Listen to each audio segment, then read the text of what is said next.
heat to create the steam that makes it go. Because no steam, no go. Very important that you have that in place.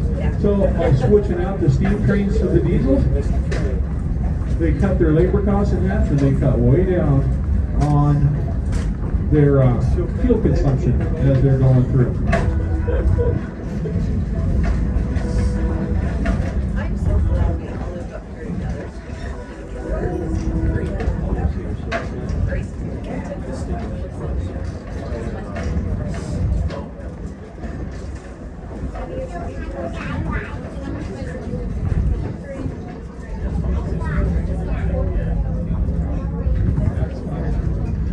So the 274 came to us kind of an unusual way, but not that unusual for the Oregon coast.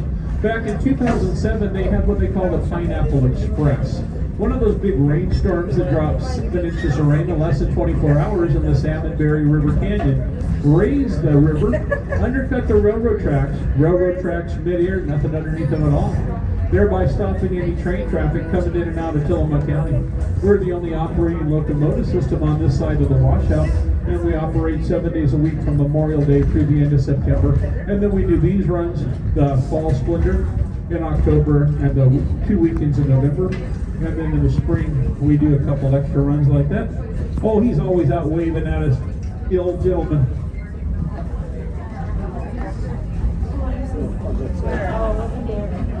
So the folks who own the 274 said he's on the older side.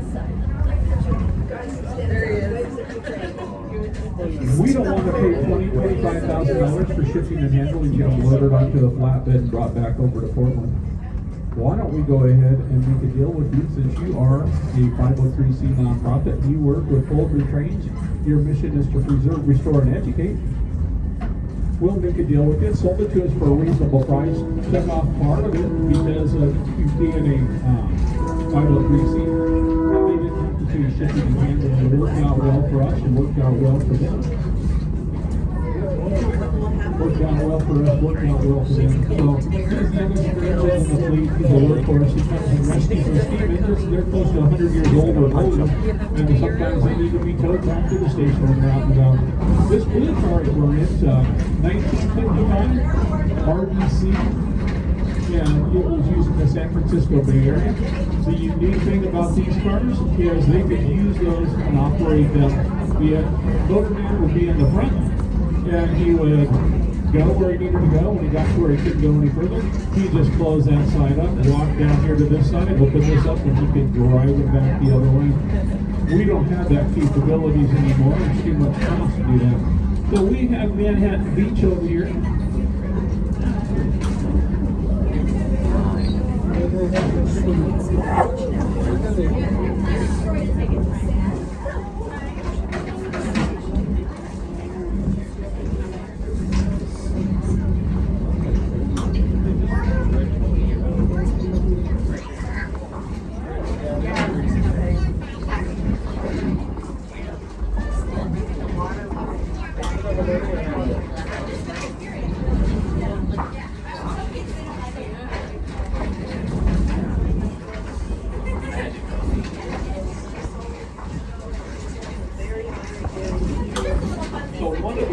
Things about moving out west is a lot of coast. This service is really good deep spots that they love. We have Rockaway Beach here in Oregon. We have Manhattan Beach. We have Flipback.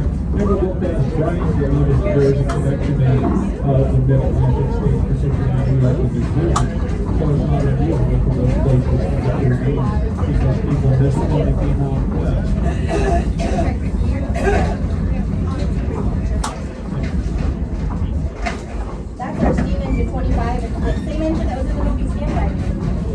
This gold car, 1956 RDC, just like that one. Again, the motorman could be at the front of this car, operate until he got to the end, walk down, go to the other end, and operate and go the other direction. Used in the San Francisco Bay Area. Now we are renting both these cars from the Port of Tillamook Bay. They own them, and we rent them on days like this, provide more seating that's enclosed and inside. The open car, one with his brave souls on the best car on the train, I gotta tell you, because you see a whole lot more, is 1937 flatbed that's been converted over to what you see today with the seating and stuff. And then the car behind is a 1938 flatbed. They put that roof on with the idea it will keep you dry. It will not. It will shade you on those really hot sunny days, but it will not keep you dry, guaranteed. I've been wiping off seats all day back here. Hey Jessica, leave my stuff alone. Is it not coming back? Turn me up. Okay, good. Just a notch. Thanks. Couldn't hear y'all And then listen. the Neoconi car, that orange car that you guys, or that rust color car you guys came through, that is a 1911 Harriman coach. We acquired it 2 years ago from the Mount Hood Railroad over in Hood River.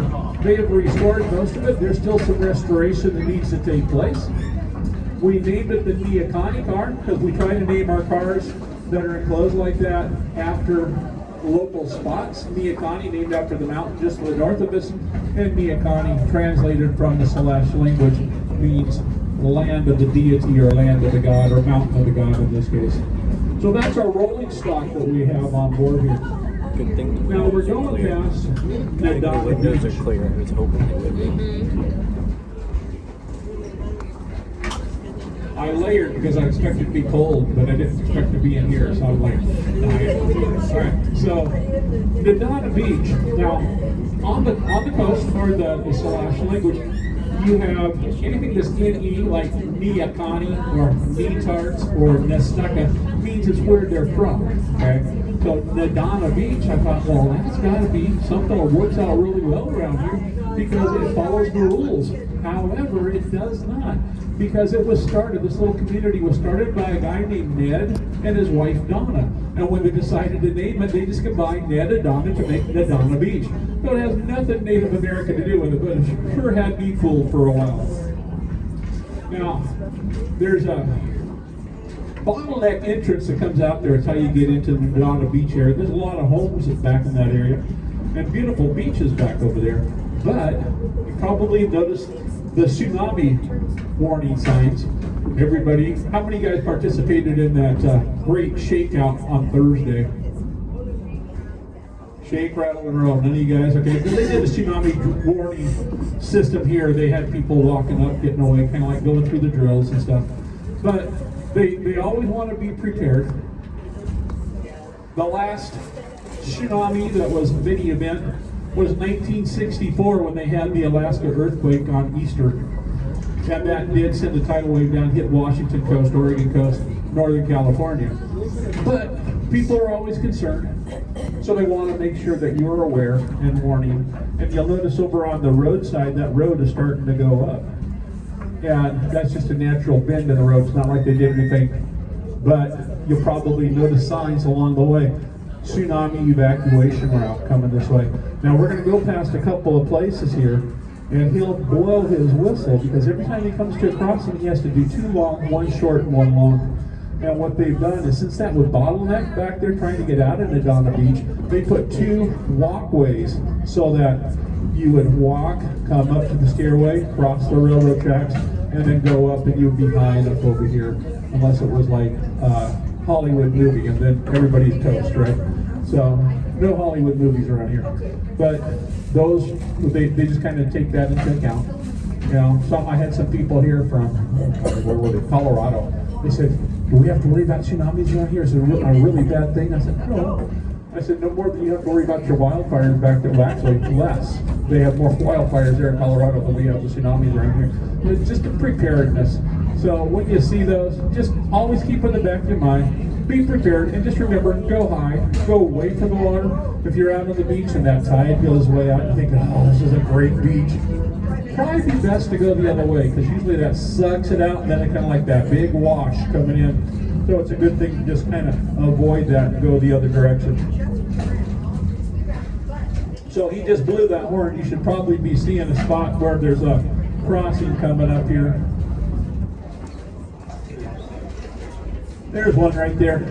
So it comes up from down there, comes across the track, and goes on up.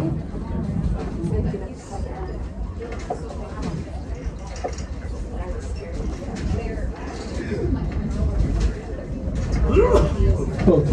Tillamook County was kind of built on the lumber industry. And when they first started, they shipped everything out of Tillamook Bay. So they had mills in Garibaldi, Tillamook, and Wheeler. They would ship everything down to Tillamook Bay. That's the biggest bay that's there, or biggest ocean-going port that they had. But the problem being, Tillamook Bay is a large bay. It's the second largest estuary on the Oregon coast, but it's very shallow. So you had to have certain high tides, the skinny high tides, to get out of the bay going out to the ocean. And then number two, before you even hit the ocean, you had to cross the Tillamook Bar. Tillamook Bar is one of the more dangerous bars on the whole North American continent. Coast Guard have a very healthy respect for it. If you made it out to the Pacific, then they had to sail up to the Columbia River. Columbia and the Pacific Ocean meet, known as the graveyard of the Pacific. Many shipwrecks there. You had to have a pilot take you across the bar into the river, and then you had to have another pilot take you up the river to Portland. So sometimes that lumber was delivered 2 to 3 weeks later, not at all, depending upon the weather and how the ships were going. Well, they decided to put the train in. When they put the train in place,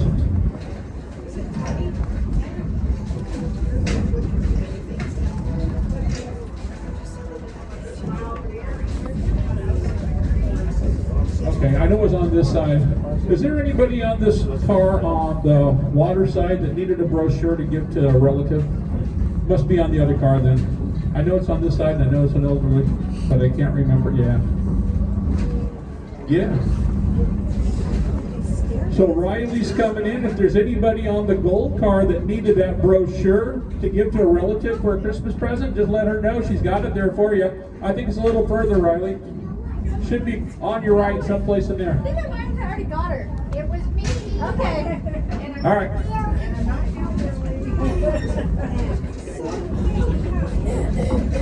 So what they decided to do is put a train in. Started in 1906.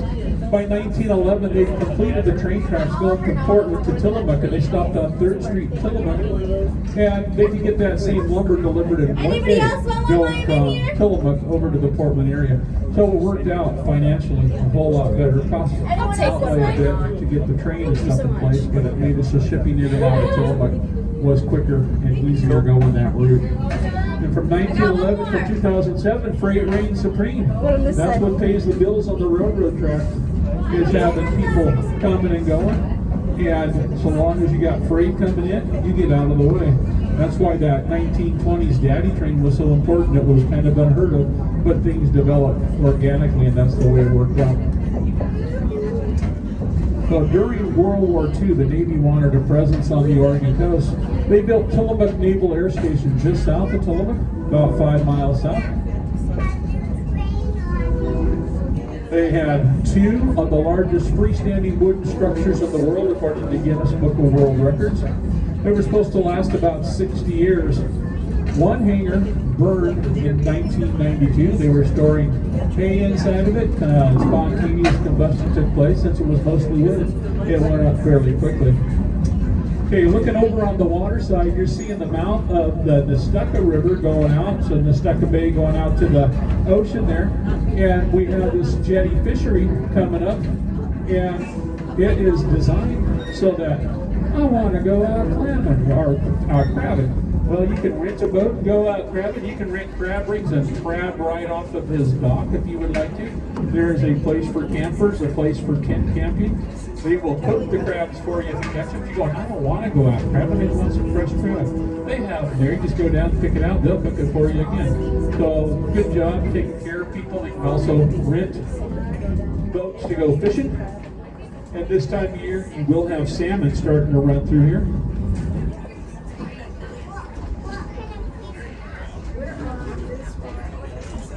So low tide was at 11:33 today. If you look directly across, you'll see a herd of seals right on that shoreline over there. They like to hang out there because this time of year, they're hauling those salmon in and they take a break. Yeah, that herd is not always there, but that's a good sign for the people who are fishing because they know that there's salmon in there. Now the catch with that is, It's also bad news if you're a salmon fisherman because you can have a salmon on, bringing that thing up to the boat, and that seal will come along and steal it from you. Yeah, not fun if you're that fisherman, right? And the other thing is this: seals are playful animals. They love to play catch. They love to play tag. Guess what? Seals are and so are salmon. So as the seal's swimming after that salmon, the only way they can tag it is by biting it. Well, when they bite that, it is curtains for the salmon. So it's always fun and games till somebody gets hurt.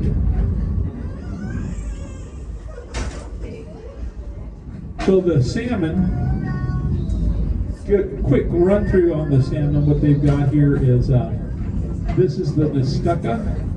The bay kind of opens up, then it narrows down again and comes out there. But the Nestucca River is 118 miles long. It's the 10th largest river in the state of Oregon, longest river in the state of Oregon, because it meanders. Now you would think being on the coast it wouldn't meander that much because of the coast range. Thing is, it starts just north of the coast range, starts in Tillamook County, goes into Clatsop County, Columbia County, Washington County, back into Tillamook County, and meanders. It goes Vernonia, a place called Pittsburgh. I'm not even sure where that one is, but we do have a Pittsburgh, Oregon, surprisingly, right? Comes through Nehalem and then comes on down here. So, quite long. And those salmon, they all have a home that they go to. When they were born, when they hatched, when they grew, well, let me just back this up. Okay. The female will dig a nest with her tail. It's called a reb. She does it in rocks and gravel. She'll lay between 5,000 and 6,000 eggs. The male will come along, fertilize those eggs. Everything goes according to plan. They don't get covered up by sand and silt. They don't get eaten by predators. They will hatch in about 90 days. Now, when I say hatch, that's not really true. What happens is the egg, the salmon grows inside the egg, and the last thing that happens is called the button up, and that egg sac becomes the stomach of the salmon. And they'll hang out in that river where they started until they're about 3-4 inches long, and they'll make their way down to the estuary, and they will grow greatly because it is a very nutritious spot, these estuaries, very rich in nutrients, and they will get acclimated to the salt water. They're about 9-10 inches long. They'll make their way out to the Pacific. They'll swim as far away as Japan, as far north as Alaska, in about 3 to 5 years, someplace in there. They'll go, it's time to go home, time to spot. And so they will come back to the estuary they came out of. They came out of Nehalem, that's the only estuary they will go back to. They came out of Tillamook Bay, that's the only estuary. They came out of Columbia, that's the only estuary. They will only go back to the estuary they came out of. And the amazing thing is, they will go back to like Tillamook Bay, you have 5 rivers to pick from. They will know exactly which river to go to where they were hatched. Scientists think it's a strong sense of smell, but it's an amazing thing that they can go back to the exact river that they came out of and spawn and then keep that species going. Now, out of those 5,000 to 6,000 eggs, you might be blessed enough to have 15 or 16 nesting pair come back. It's a high mortality rate for those salmon. Like the seals out there, these birds, they love those little fry that are out there. So this is Kelly's Marina, Brighton. So you have Rockaway Beach, you have Manhattan Beach, and now you have Brighton. If this were a beach, be Brighton Beach. Now, during World War I, this was a mill, and the Army operated it. They built spruce, and that spruce was used to make airplanes for World War I. That's all they did. They made the spruce for the airplanes for World War I. When the war was over, the Army said, we're not in business to compete. We want to sell this. We just needed to have that in place at that point in time. So they sold it off.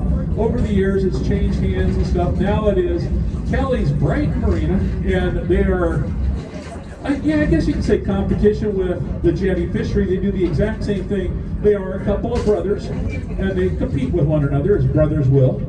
And both of them, same thing. You can rent crab rings, you can rent boats, you can go out crabbing. Okay, thank you. I knew you guys would come through for me, Jess. Thank you. Love working with my crew. This is Jessica, our conductor. Riley's the other one you see running around. She took your tickets and got you through. Love working with both these ladies. And then Ryan is our engineer today up front. Kind of a skeleton crew on a short day like this. But there are about 90% of our staff are volunteers.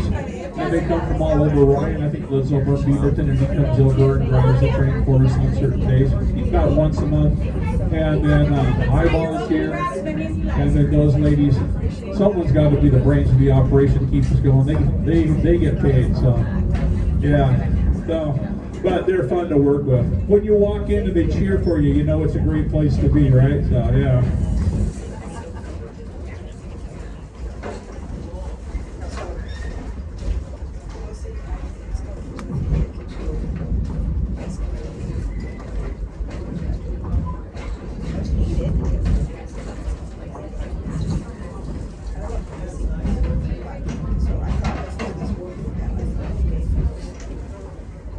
So looking out, you have Nehalem Bay that's out there. And a lot of folks are out doing fishing. They're going after Chinook, maybe some coho. Chinook seem to be the thing that's going on right now. They'll catch some bottomfish. They'll be out crabbing as well. Been a good day, they'll have crab and salmon. Kind of keep an eye out this kind of day with that many seals. You might see some seals popping their heads up. They like to spy.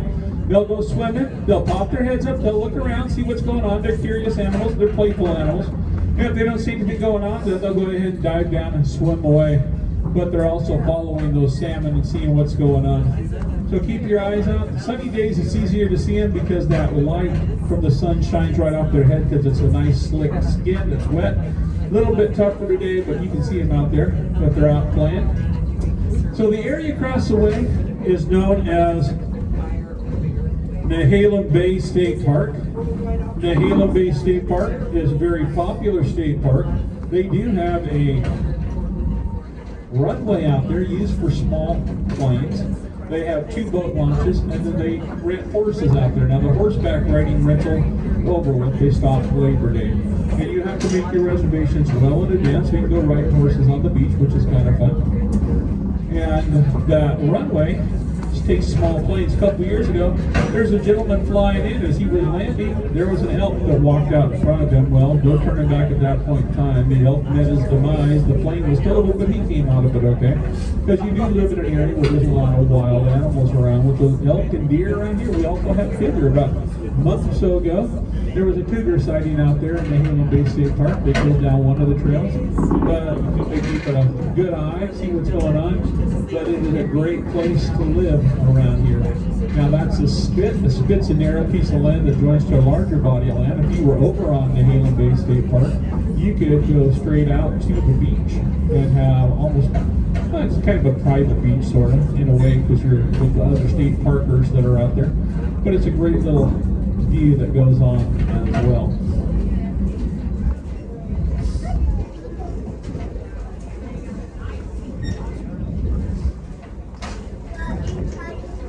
So Scott Wickard, our chief mechanical engineer, started this up in 2003. He had been the chief mechanical engineer over at Mount Rainier Railroad before he came here. His first season out, he operated a steam train, and he had one car, and he had to dodge freight trains because freight was still coming in and out of Tillamook. It was only on weekends that he was able to operate it. And his first season out, he had 2,300 riders. Not a great start, but not a terrible start because it keeps growing. This last season, we topped 53,000 riders, and we're well on record for breaking that this year. So we appreciate folks coming and joining us. We have people from all over the United States and all around the world that come and ride with us. I've had someone ask me, where's the farthest someone come to ride the train? I said, well, which way you want to start? Because I've had people down in Chile, South Africa, Siberia. I've had them from Europe. I've had them from, oh my goodness, Australia. I've had them from New Zealand, all over the place. So it depends on which way you want to go. But we do have people from all over who come to ride the train with us. There's a great blue heron out there on that log. Good eye, good eye. When they start flying in front of you, you're driving along, you're kind of worried because they don't get the elevation very quickly, and you're almost like, come on, get some elevation, because you think you're going to hit them. But they're pretty good about getting out of the way. They're a little bit slower.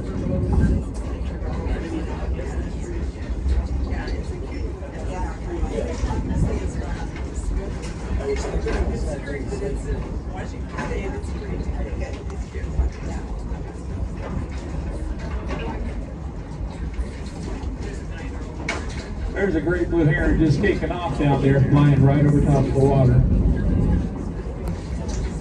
There's a rookery in Garibaldi. A rookery is kind of a nesting area for the great blue heron. And it used to be that they were very thick around here, but the eagles have made a comeback. And I don't mean the eagles that were the singing group. I'm talking about the American bald eagle. And they are, yeah, see, some of you got my humor, thanks. And they like baby great blue herons and great blue heron antlers. And so they kind of devastated that rookery there in Garibaldi. So we don't have as many great blue herons around, but the eagles have definitely made a comeback. It's kind of fun still seeing them. Got a lot of waterfowl. Cormorants are thick around here. I can't tell, it's too far away for me to see what those birds are.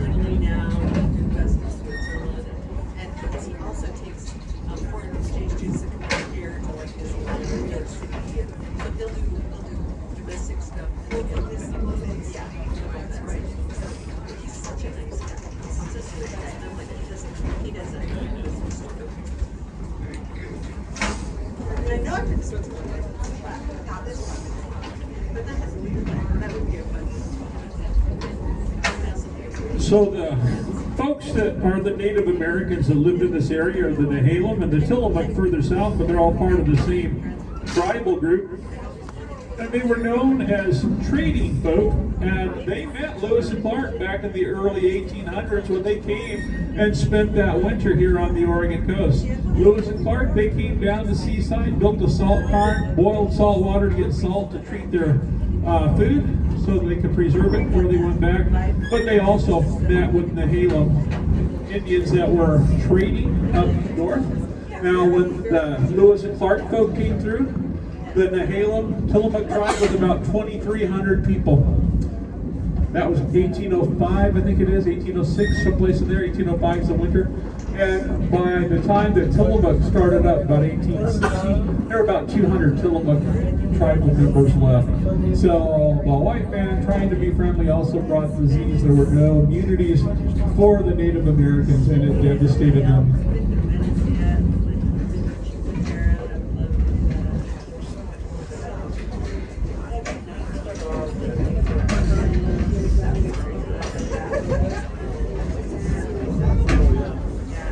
Over on the roadside, you have this nice little slough that goes along. You see low tide's 11:33 today, so there's not a lot of water in there. There's a little creek that you can kind of follow through, but at high tide, that would all be underwater out there. The tide definitely makes an effect on the Oregon coast with the critters that live here and the vegetation and the habitat of the area.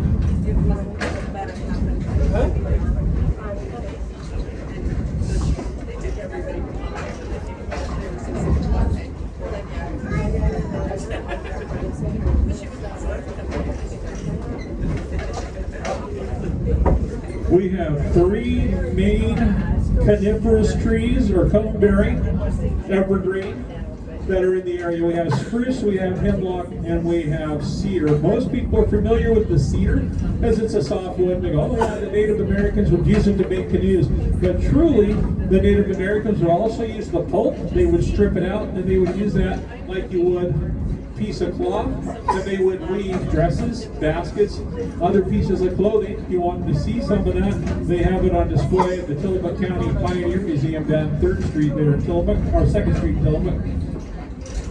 But Native Americans used everything that they could around here.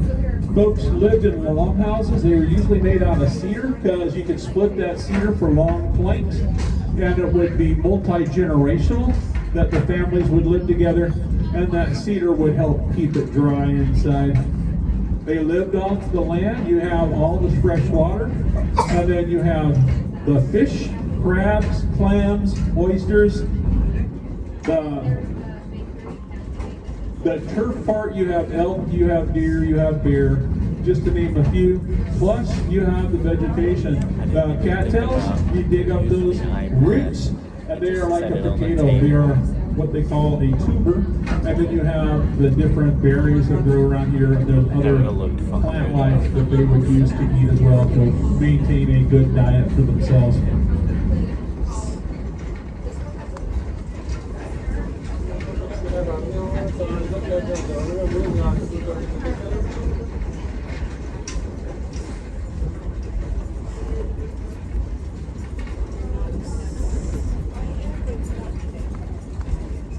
There's a flock of great blue herons flying across the way there. Don't get to see that very often. It's kind of fun.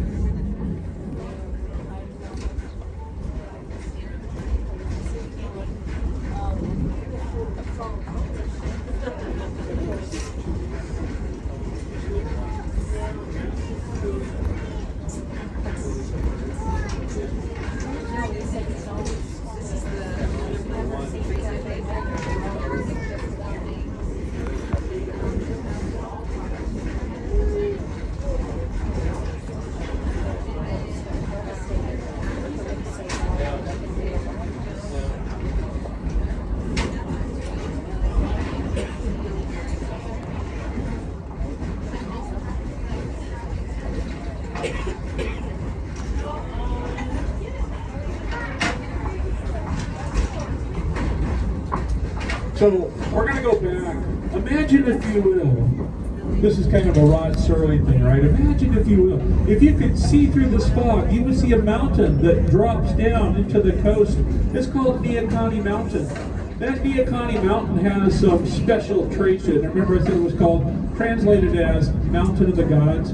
Well, back in the early 1600s, there was a Spanish galleon that shipwrecked here. It was coming from the Philippines, got blown off course, ended up wrecking at the bottom of Neahkahnie Mountain. And we know that because there were big chunks of beeswax that they were bringing back to sell, and they carved into that the name of the ship and the year so they could go and look at the manifest that was on board. And they found most everything. What they did not find was the treasure that was on board that. Okay? Now the story goes, and the legend of Neahkahnie Mountain says, there were some people who took it off, brought it up the base of Neahkahnie Mountain, dug a big hole, and I don't know, there must have been the worst person on board the ship or whatever. They ran the guy through with the saber, laid him over top of it, and then they buried the whole thing because the Native Americans were watching, and they thought, if we leave, they're going to come along and dig it up behind us.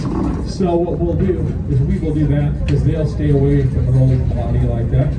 And so it's never been found. They have been looking for it. Back in 1969, the Oregon legislature had to pass a law that said you can't use a backhoe on the beaches here in Oregon. Because there were people in Manzanita that were out there with backhoes digging up the beach, looking for that buried treasure. They couldn't find it. It's still the elusive treasure on Neahkahnie Mountain. Now, this is my... We have the treasure, the Goonies, they have the movie industry and stuff up there, but they would have no story at all if it weren't for all the buried treasure on Neahkahnie Mountain. You never get to hear the story, but that is true. We have the treasure, but they have the storytellers. So maybe together we can go ahead and make a hit movie called Goonies. Oh yeah, it already did, didn't it? Yeah.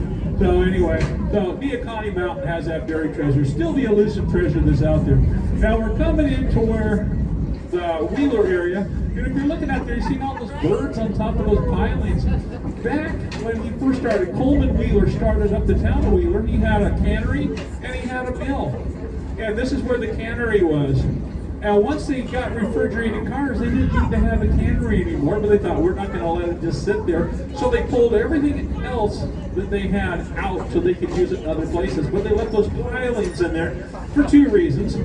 First one is the ecological purposes. It's kind of like we don't want to disturb anything there. Now, back in the early 1900s, my guess is they weren't thinking, we can't do that ecologically. My guess is they're going, that's going to cost a lot of money. We had to pile drive those guys down. It's going to cost a lot of money. Let's just leave them there. It's going to be cheaper that way. So they're there. The birds use them, but that's where that was. And we're coming through the area where the mill was. Oh, that's one of our ticket agents out there. There you go. At Shell. This is remnants here of the mill. Remnants here of the mill that took place. And so you kind of get an idea where the mill and the cannery were. Nowadays, Wheeler is more of a bedroom community, a lot of retired folks. People who live here a lot of times drive up to Astoria to work, drive down to Tillamook to work, but mostly they're retired around here in this area. So we are almost where we're going to be up there in Wheeler, and we'll unload. He'll stop the train, we'll unload, and we'll have the vestibules open back there and get you out so that you can kind of check out the town. There's a place called Salmon Smokehouse, I think it is. Great little spot. They got smoked salmon this there. They also have some pastry type things, and that's where I'm gonna head anyway. There's a little coffee shop that's across the way, and then up the hill a little bit, and a little food truck. Some places along the way. But our departure time when we leave Wheeler will be 12:40. So he'll blow that whistle 5 minutes beforehand. When you hear that whistle, you know you got 5 minutes. Now, if you need to use the restroom's just after you get off, just over the backside up towards the water. There's a little red building. That's the restroom area there. And most of the places that you're going to go to, they don't let you use the restrooms there. They say, we got public restrooms to use those, so keep that in mind. Also, if this is the car that you signed up in, and this is the car you need to be on the way home. So even if that sun comes out, and it's beautiful, and it's warm, and you want to sit outside, sorry, you're here. Okay, so and we'll do the same thing for those folks there, because a lot of times they're going, it was cold and wet and rainy. I'm going, yeah, I know, but you bought tickets out here. So I'll let them know too, because everybody needs to kind of go back to the seats if they can. You don't have to go to the seat, but the car, okay? At least the car that you came out of. Oh my goodness, I think that pretty much covers everything. Yep, I think that's it. Appreciate you guys being on board. Thanks for being here. You check out that smoke salmon. We don't get any cuts on any of that stuff. I just like to throw things out. There's a little dock where we're going to park. You might want to go down there. Some people might be bringing their fish and stuff in, and kind of chat with the folks that are there as well. Anyway, thanks for being here, folks.